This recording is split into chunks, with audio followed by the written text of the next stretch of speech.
Rob here with SmileFix, here today to show you how to use our SmileFix Deluxe Tooth Repair Kit to help you replace a missing tooth. So, let's get to it. For our SmileFix Deluxe, we'll be using tools, color matching chart, instructions, SmileFix Part 1, SmileFix Part 2, a vessel for our warm water, a vessel for our cold water. Optionally, we'll have fingernail trimmers and scissors for fitment. All right, getting started, the first thing we're going to do is determine which repair we're going to do and match the shade with our color matching chart. So I typically find on this model that I like to use the number 6 recipe.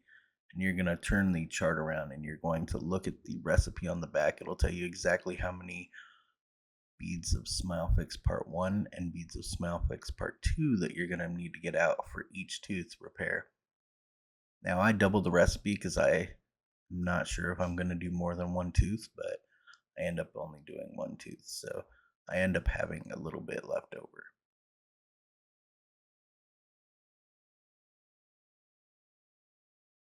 And I'd like to let you know that this is going to be mostly in real time. So I add the beads into the hot water, and this water is just around 160 degrees when I temperature tested it. And I'll bring these up to you so you can see them start to become translucent. They'll be ready to start working with when they become fully translucent. You won't see little white dots in them anymore. This is non-sped up right here, so this is actually a real time. You can see how fast they actually do turn translucent and are workable. And they're just about there. Just another quick close-up if I can get it for you. So I'll put them down and I'll collect them by moving my tweezers around inside the mixture, and it'll get them to all stick together. I'll pull them out and start kneading them together just to even out the color. And I'm going to dry them off camera right there just for a second, but I'm just kneading the material together like a dough. And I'm going to create a flat piece, which we're going to end up putting back into the hot water to become even more pliable, just so that we can work on our initial repair here.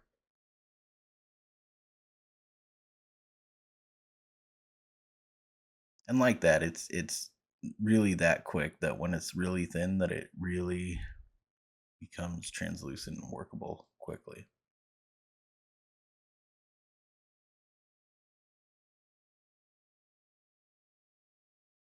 You can see the Easter egg here. There's 2 missing teeth on that model right now, but I'm going to replace it with 1 because I want to be able to effectively show how to create a repair here with just 1 tooth. So that's what we're going to end up doing. Here we go. It's only been like 4 or 5 seconds that I cut out there. So I'm going to check the temperature again just to make sure it's workable right now. And it's on the very low end. It's gonna now, well, we make it to 140 degrees. Yeah. So it's the lowest it wants to get. So we're going to have to swap that warm water out. Our ice water, we're keeping it around somewhere in the 30s. I use ice and water, so it'll naturally be there. I think it ends up being just about 34 degrees.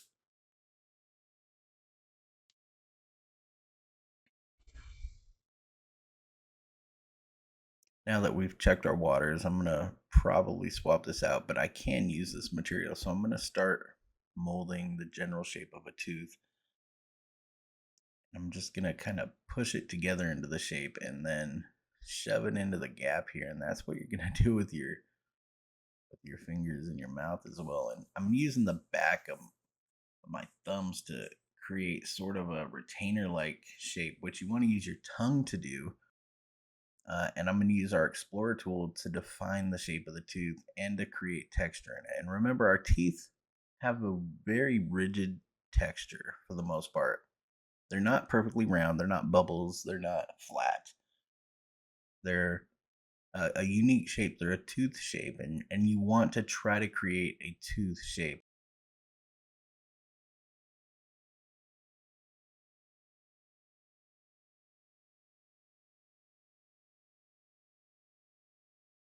One thing I've noticed over time is that using a flosser like this is really good to help create separation between teeth and aid in the shaping of our repair initially. And the whole piece is pliable right now. As it dries, that it'll dry from, or not dry, but I should say harden. It'll harden from the inside out. And I'm using the Explorer to create those ridges again. You can see on the other teeth there are ridges, and I'm just trying to kind of naturally recreate this and find a pattern here, as well as the height of the tooth. So I'm gonna adjust that a little more in a few moments here, but I'm really creating texture, and it isn't close to the final texture that I'll end up doing, but it is the texture to start off the repair because I want to see where it's at. Sometimes you might pop a repair out in 30 seconds. Sometimes it might be 10-20 minutes. Really depends on how many times you've done it and what your skill level is, but it definitely is a practice makes perfect situation. So you can see I'm checking the fitment in the back as far as it works like a retainer, because these things have to have a retainer style or some sort of area to clamp onto, whether it be teeth, your jaw, your gums, your, the upper part of your mouth, the roof of your mouth, the lower part of your mouth. Somewhere has to create a suction and a friction fitting. And that's how this product works. There are no glues, there are no adhesives at all. This is a natural suction fitting piece, just like a retainer.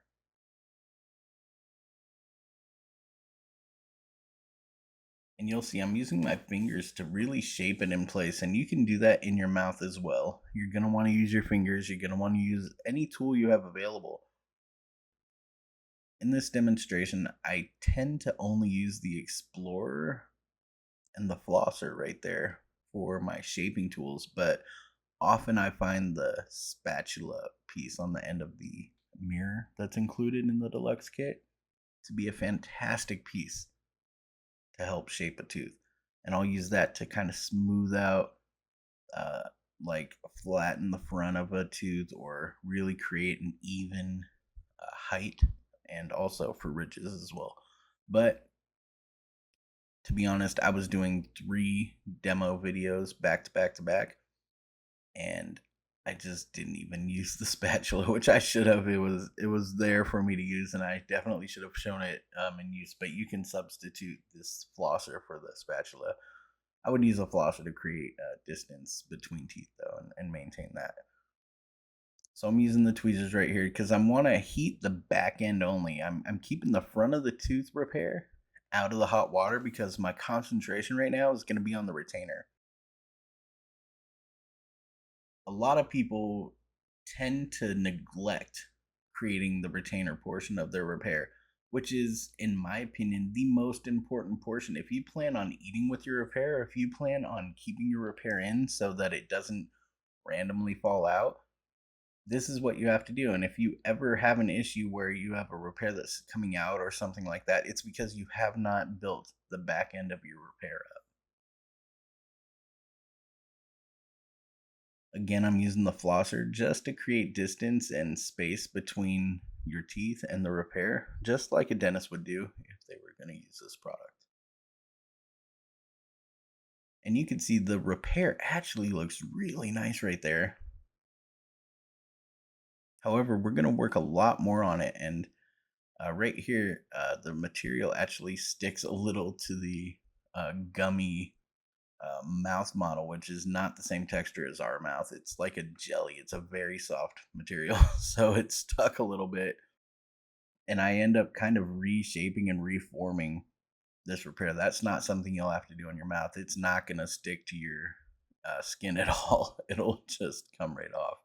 But in this instance, I had to reshape it just a little bit, and I wasn't super happy with what the retainer portion was looking like. So I'm going to reshape it. I'm going to come in and I'm going to find a little bit better shape for my repair.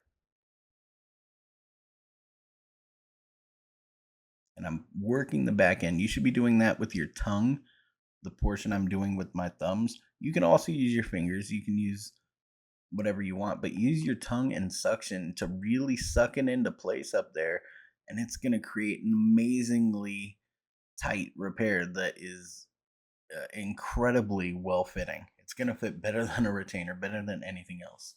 I have used this product before in a pinch, and trust me, it works really well. That's how I developed this product. I needed it, and I used it for a couple years of my life, and it got me by. So here I'm working on the fitment a little more, and I'm not fully happy with it. Sometimes you'll have a little, if you had a tooth removed, you might have a little, cavity of space up there in your gums that this repair material will fit into to fit really well. That's what we're demonstrating here also. And what I'm going to do is I'm going to make sure it's really nice and soft, because you don't want something poking into that material of your skin. You want it just resting against it. So I'm reshaping it again to get a better natural feel and look to this repair. And I'm really trying to do it as if I were having to wear it. And I'm starting to like it a little bit better here. I'm not thrilled with some of the textures I'm seeing because my fingerprints are coming off on it. And so I'm going to start removing that pretty soon. But I'm also still working on the general fitment. So I'm going to kind of do both. I'm not going to let the material fully get soft again, but I'm going to get it very pliable here so that I can move the entire repair around and adjust that retainer portion again. I'm going to adjust the shape of the tooth and the texture. You can see me pulling my fingers down. That's me removing texture that I don't like from the repair. And you could do this as many times as you want. I think a lot of people get confused thinking, oh, I soften it and then once it gets hardened, I can't do it. No, the whole goal is to constantly, you can see how many times I put this back into warm water. You could do it unlimited times. It's not going to hurt the product. It's designed to do this, and that's exactly what you want to do. Again, I'm working texture in there, creating ridges. It is, I say it so many times, and I know I sound like a broken record, but creating that ridge in the shape of the tooth is so important and vital to a repair that looks natural. And that is a step that when people are not doing this correctly, they're skipping. They're skipping that step and they're skipping the retainer step. And if you skip both of those steps, you're not going to be happy with the product.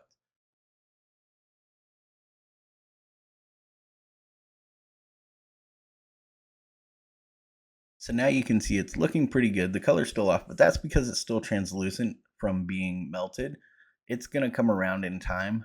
Don't worry about that, but we still want it pliable and we're still working it. I'm going to check it here, and I'm putting it into cold water to firm it up, and it firms very quickly in cold water.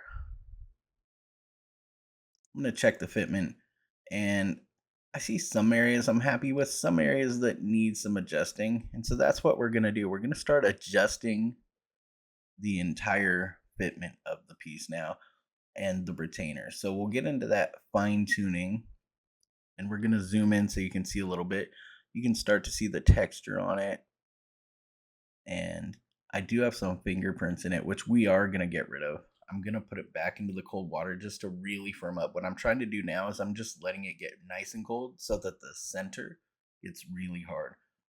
That's going to start bringing out more of the color to be correct. So this is what it should look like when there is a tooth in place.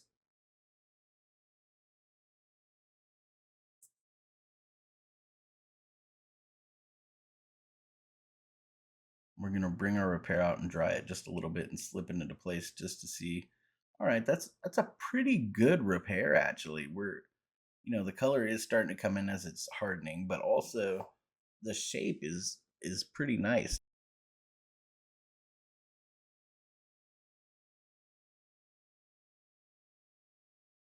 This isn't the final color yet. It will darken as time goes on, and as the material hardens still. It isn't fully cured yet. It's just starting to at this point. But I am going to remelt it because I want to get rid of some stuff.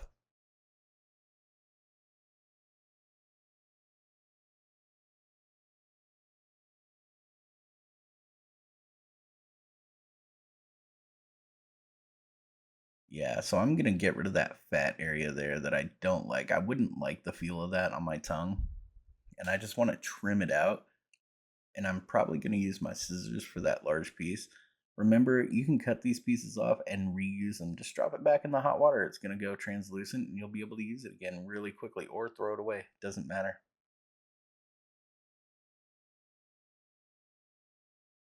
And here it looks like a piece of plastic that just came off. Just drop it back in if you want.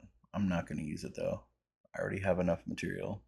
I'm going to swap my water out. I do need to make some fitments here, and I know my water is not warm enough. So again, swap that water out. You have to keep it well above 140, between 140 and 180. If it is not there, your material will not soften.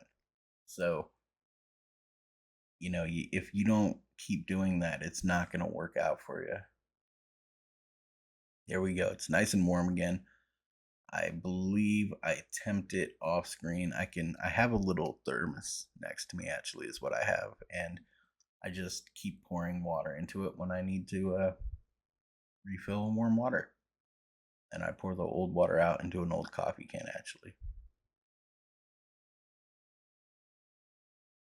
So there we go. What I'm doing is I'm kind of tapering the edges that I just trimmed into the roof of the mouth. You would want to use your tongue for this and suction, but I'm going to use thumbs, and you can use fingers also to do this. You can use everything you want, but it really provides that wonderful fit that stays in place with suction. So you can see it kind of just keeps pushing in there. And at this point, I'm pretty happy with it. Just pressing and pushing down to get rid of texture there.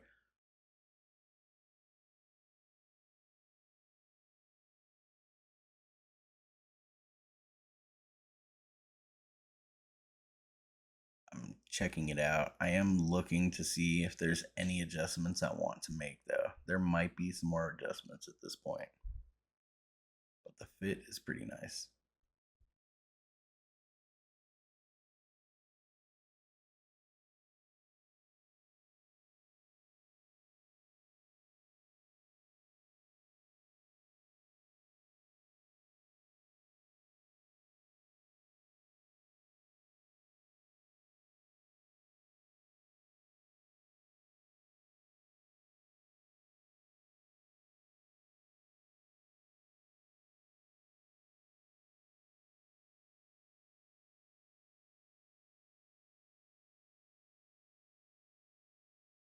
I really want to make sure this fitment is nice. And so what I'm doing is I'm inspecting it right now. I have it up close to my eyes so I can see because I'm filming this between a camera setup and lighting setup in myself.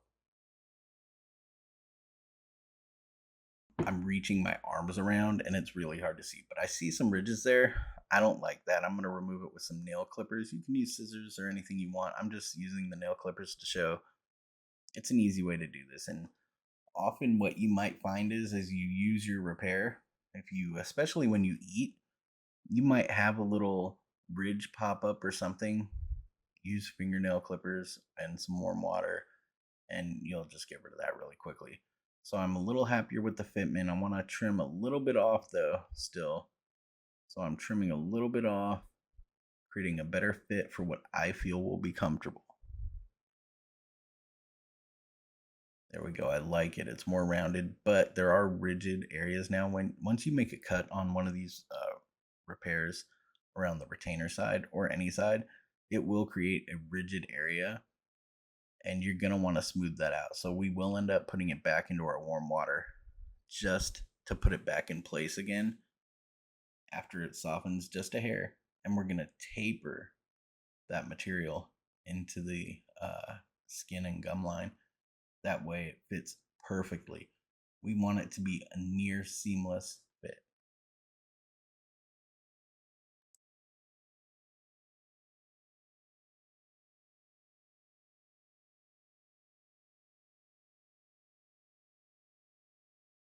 And I'm gonna take a piece of ice and mimic putting a piece of ice in my mouth. And I have done this personally, and I recommend people do this at times near the end of your fitment. If it's still warm or pliable in your mouth, just pop a piece of ice in your mouth, let it cool it down, and it'll harden it so that it stays in its current shape that you have it configured in. And I like it. It's a wonderful repair. I'm very pleased with it. Well, I hope we were able to give you some good advice and tips on how to use our products. Remember, we're always here to help you. If you have any questions, feel free to reach out. We love to help our customers. So remember, you too can smile again with SmileFix. Oh no! SmileFix